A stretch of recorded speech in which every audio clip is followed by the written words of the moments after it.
Hi guys, my name is Lorna and welcome to another one of our Advent videos. Today I wanted to talk to you about your Christmas table. So a lot of people spend a lot of money buying very expensive things to lay their Christmas table, and I just wanted to give you some of my top tips to save you from doing that. So here is a table set for 2 adults and 2 children, so your standard family. I'm not going to say normal because nothing's normal these days. A standard family, and that's why I've set it up like this. So as you can see, I've got some lovely wee plates here that I bought from Catalan. Now they weren't expensive, I think they were £4 each, but you don't have to go out and buy special plates. You can use any plates at all, and you can jazz them up any way you want. You can just have some nice crackers on the table, and you know, don't be tempted, if there's only 4 of you, don't be tempted to put out 12 crackers. Put out the 4 crackers, put the rest of them away for next year. Crackers don't go off, you know, they can be reused. Actually, when I brought my Christmas tree down from the loft this year, I had crackers in it from last year, so that's what these are.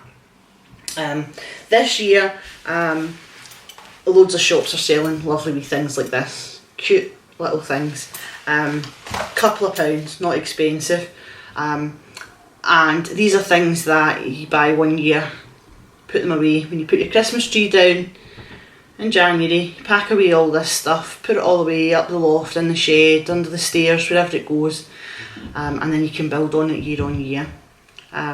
This year I've also bought these wee glasses because I just thought they were so cute, but I also thought such a good idea for keeping the kids amused. Not the wee tiny kids, obviously. If you've got older kids, 7, 8, 9, 10 sort of age, Christmas Eve when mum's busy, it could be good to just set them up at the table with some paints and some cheap plain glasses, and just let them design their own, and let them design one for you as well, because I'm sure they would love to do that and see you drinking out it on Christmas Day. It would make them all chuffed.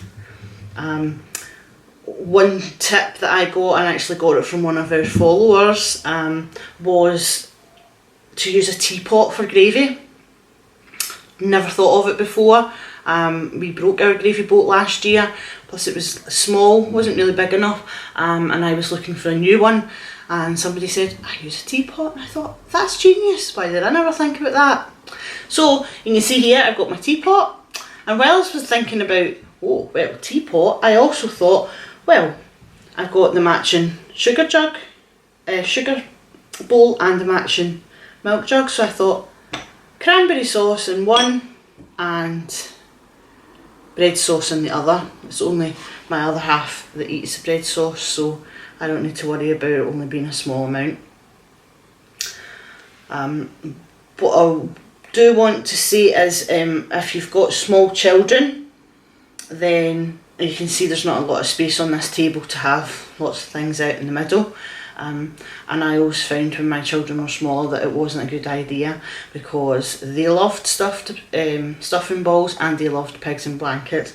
And if I put out their dinner, a little bit of turkey, some veg, potatoes, stuffing balls and pigs in blankets, they would eat their stuffing balls, they would eat their pigs in blankets, and then they would want more. And if they can see them, it's just too much of a temptation. So I always plated up the dinners in the kitchen, brought it through, and then once they'd eaten their dinner, then if they wanted more, then they could have some more.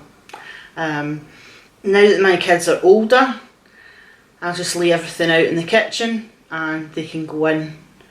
We can all go in, just take our plates through, help ourselves, and then bring it through and we can eat it.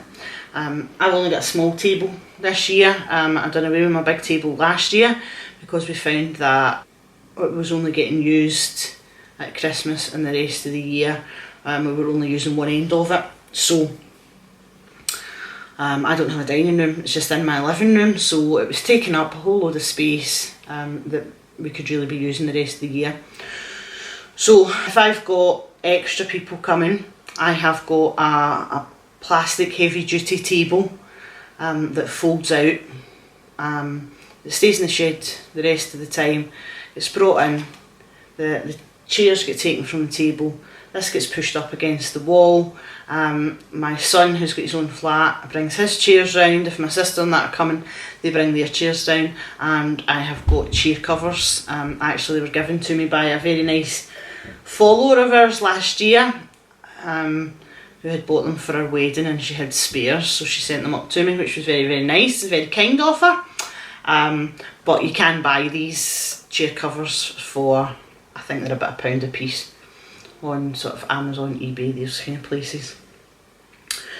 So this year I'm having a few extra guests over, so I'll have my big table up, I have this one pushed up against the wall, and I will lay out my food on this table, and we can just get up from the big table and come and help ourselves, and then it means you're not all sitting squashed up and loads of stuff all over the place. Also, as far as serving trays go, if you don't have big serving dishes, you don't want to go out and spend a fortune buying them, you're only going to use them once a year, you can just use your normal serving plates, or you can use trays, or you can use foil platters. If you've got stuff that doesn't match the rest of the stuff, you can cover them. Now you can cover things with napkins, or you can use foil, nice shiny tin foil, and you just cover.